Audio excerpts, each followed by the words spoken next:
ស្ដីដល់គ្នាចំពោះវីដេអូនេះគឺខ្ញុំនឹងចែករំលែកទាក់ទងជាមួយនឹងមុខងារ touch replacement ឬក៏ហៅថា shortcut key នៅក្នុង setting កម្មវិធី iPhone អូខេជំហានដំបូងគឺអ្នកនរគ្នាចូលទៅកាន់ setting សិនមកបន្តមកទៀតយើងអូសទៅក្រោមចូលទៅកាន់ general បន្តមកទៀតយើងអូសទៅកាន់ក្រោមទៀតយើងចូលទៅកាន់ keyboard មក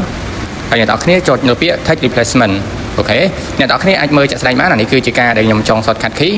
ឥឡូវខ្ញុំទៅ copy shortcut key មួយសិនដើម្បីខ្ញុំយកទៅចងសាកល្បងឲ្យអ្នកនរគ្នាមើលយកទៅអនុវត្តចឹងអ្នកនរគ្នាអាចមើលតាមនឹងមួយបានមានចម្ងល់អីអាចសាកសួរបន្ថែមបាន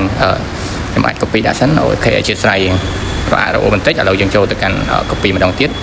ឡូវខ្ញុំ copy ពាក្យនឹងមួយអូខេយើងចុចសញ្ញាបូកអូខេកន្លែងនេះយើងផាសវាមកយើងឧទាហរណ៍កន្លែងនេះខ្ញុំនឹងដាក់ចំនួន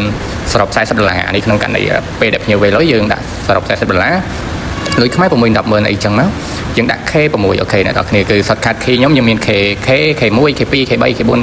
K5 K6 ចឹងទៅតាមអីដែលយើងចង់ដាក់អីដែលយើងចង់ទៅសេអញ្ចឹងគឺយើងអាចទៅសេនៅក្នុងនឹងបានអញ្ចឹងអ្នកនរគ្នាបើចាក់ស្ដែងបានគឺខ្ញុំមានច្រើនខ្លាំងមែនទែនដែលវាងាយស្រួលទៅក្នុងការ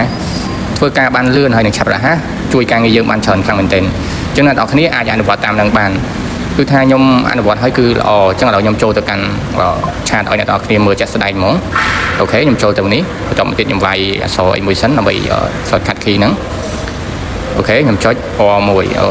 sorry យើងដាក់សួស្ដីបងដូចជា R2 អ្នកនរគ្នា R2 R3 គឺស្រឡាញ់តើបងស្រឡាញ់ម៉ូដណាអញ្ចឹង